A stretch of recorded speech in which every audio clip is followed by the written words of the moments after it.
Hello, family. This is Greg coming to you once again from FaithsMessenger.com. I want to talk to you today about resisting the temptation to give up. Resisting the temptation to give up. The temptation to give up comes to us all. No matter who you are, no matter what you're doing, it always comes. The devil has no new game plan. I want to share with you a little story that happened to me. I love to drive. To say that I love to drive would be an understatement. I began driving professionally back in 1978. I started with a little company called Pine Tree Transportation. I was driving handicapped students in a 16-passenger van. I graduated from there. I became a driver trainer. I left there. I went to LA Unified School District, where I began driving 78-passenger Crown Coach school buses. I left there and I went to Long Beach Unified School District, where I started driving tandem axle 91-passenger vehicles.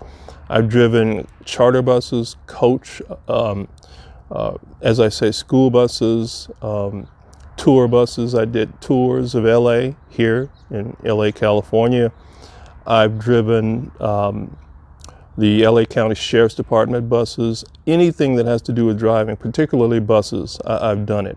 But I remember that first day back at LA Unified when I started training on driving the 78-passenger Crown coaches.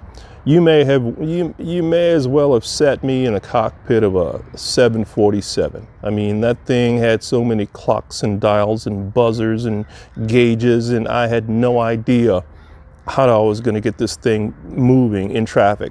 Not only that, I couldn't drive a stick at the time. So not only am I going to have to monitor all these gauges and whatnot, I'm going to have to figure out how to steer with my left hand, clutch with my left foot, accelerate and brake with my right foot, and shift with my right hand. And there's just absolutely no way for any human to be able to motivate this behemoth in traffic, monitor all these buzzers and gauges and clutch and steer and watch the traffic and pay attention to what's going on inside your vehicle. There's no way, can't be done. But for whatever reason, I stuck it out. I don't remember why. Maybe it had to do with that's the only job I had at the time, so I was forced to stick it out. But looking back on it now, I can drive that bus, listen to the radio, I can daydream, I can have my mind going 10,000 different directions and still operate that vehicle in a safe manner. And that's my go-to vision whenever I'm facing a situation that looks daunting and I hear that little whisper in my ear, oh, you'll never be able to do that. Even with producing these videos, in my mind, these videos suck. They're not as good as I would like them to be, but I continue on because I know that the more you do something, the better you become at it.